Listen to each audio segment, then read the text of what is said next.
Assalamualaikum warahmatullahi wabarakatuh. Saya Fajrianti Mansurdes, Tanbuk B40117091. Nah, pada kesempatan kali ini, saya akan membahas sesuatu yang berkaitan dengan coronavirus.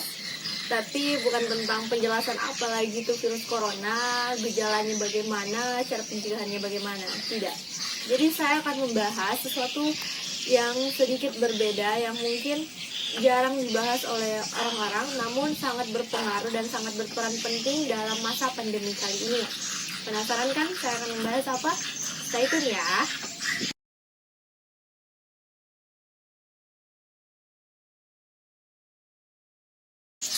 Nah, jadi saya akan membahas masalah keuangan. Tapi bukan tentang keuangan pribadi saya, melainkan keuangan negara kita. Jadi tentu menjadi sorotan tanya bagi kita semua tentang bagaimana sih kebijakan keuangan negara dalam menghadapi pandemi virus corona ini. Nah, jadi Menteri Keuangan telah menyatakan bahwa stimulus yang sudah disampaikan ke dunia usaha dan masyarakat itu sifatnya broad-based. Jadi APBN mengcover kebutuhan kesehatan, bidang sosial, dan bidang ekonomi yang semuanya mengalami dampak seperti domino efek. Hal ini sangat mempengaruhi dari sektor keuangan, terutama dari lembaga-lembaga bank maupun bukan bank. Nah, Kementerian Keuangan juga sudah mencoba melancarkan stimulus atau kebijakan-kebijakan untuk bisa mengurangi dampak shock COVID-19 yang sangat besar ini ya. Untuk masyarakat, tidak bisa seluruhnya shock diabsorb oleh APBN.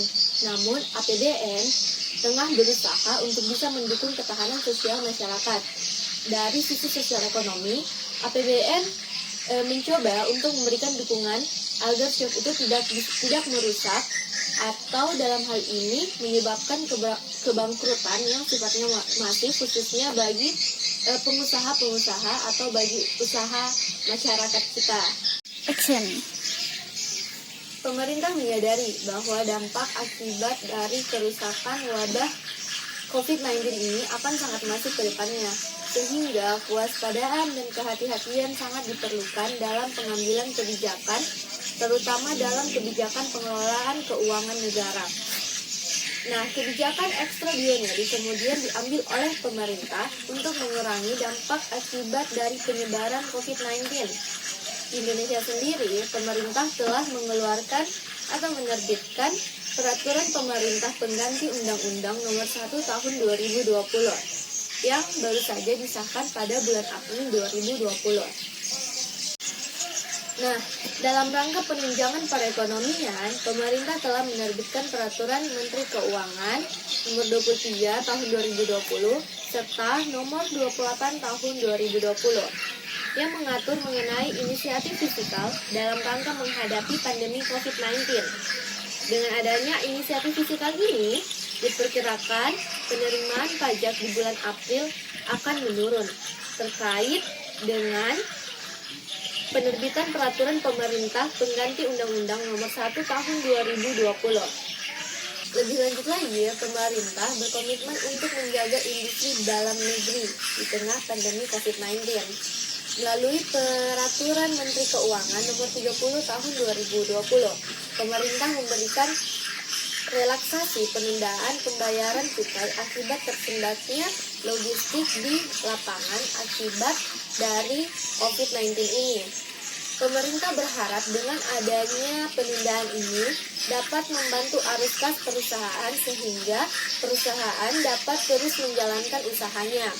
Keberlangsungan industri sangat penting untuk mengatasi terhambatnya penyediaan logistik dan penyerapan tenaga kerja agar tidak terjadi pemutusan hubungan kerja. Selain itu, pemerintah juga telah mengantisipasi keadaan ini dengan berbagai kebijakan yang relevan seperti relaksasi aturan impor untuk bahan baku pembuatan alat kesehatan.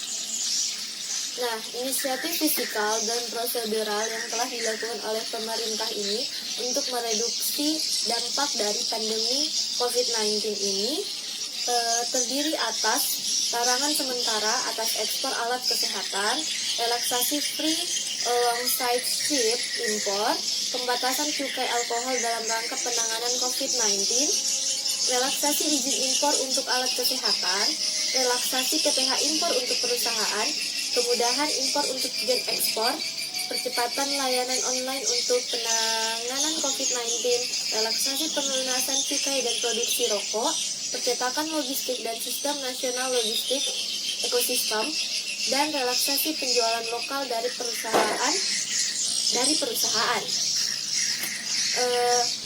Komitmen pemerintah untuk menjaga keberlanjutan keuangan negara guna mewujudkan keselamatan serta kesejahteraan bagi masyarakat ditunjukkan dengan upaya-upaya pemerintah untuk mengelola fiskal dengan sebaik-baiknya melalui peningkatan pendapatan negara secara opsional, pengelolaan utang yang prudent dan terus berupaya melakukan pemperbaikan kinerja penerapan anggaran.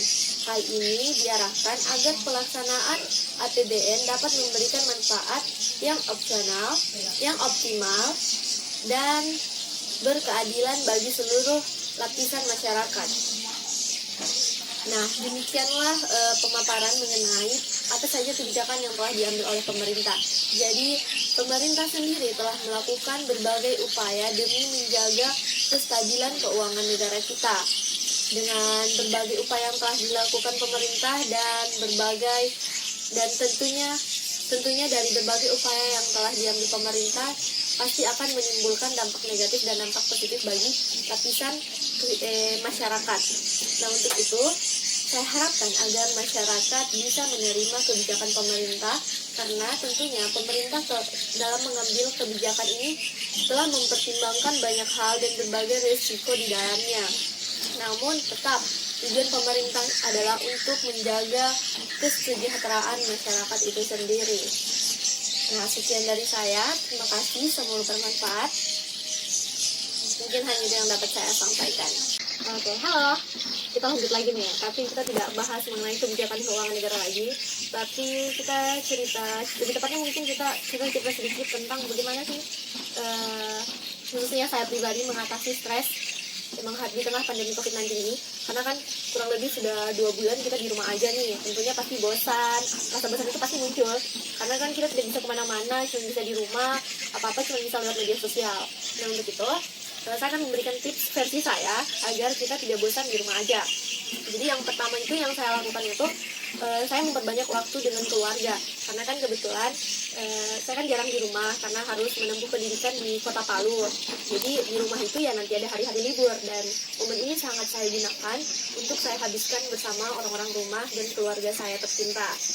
Kemudian hal lain yang saya lakukan di tengah pandemi ini dan di rumah aja, saya lebih sering melakukan eksperimen di dapur, terutama membuat resep-resep makanan yang bisa digunakan untuk takjil bareng keluarga. Karena kan waktu ini kan sangat bermanfaat, maksudnya sangat jarang, sangat langka kita bulan Ramadan di rumah aja. Karena kan tahun-tahun kemarin itu Ramadan kita kuliah kan. Nah, ini kita bisa di rumah aja. Begitupun teman-teman mungkin atau saudara-saudara, kakak-kakak yang kerjanya di kantor, ada beberapa yang mungkin dirumahkan. Jangan stres, tapi gunakan waktu itu untuk bereksperimen di dapur, khususnya untuk kakak-kakak cewek-cewek atau ibu-ibu, untuk menciptakan resep baru untuk keluarga tercinta. Kemudian yang saya lakukan itu ketika capek melakukan eksperimen di dapur, saya membuka-buka media sosial mencari tentang bagaimana perkembangan COVID-19 ini. Karena saya pikir kita penting dan kita perlu mengetahui tentang perkembangan di luar sana yang berkaitan dengan coronavirus ini ya.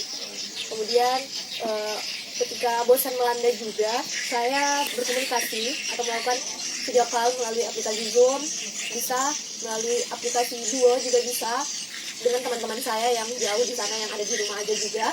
Kita ada beberapa kali kita melakukan bukber online, melakukan diskusi online juga.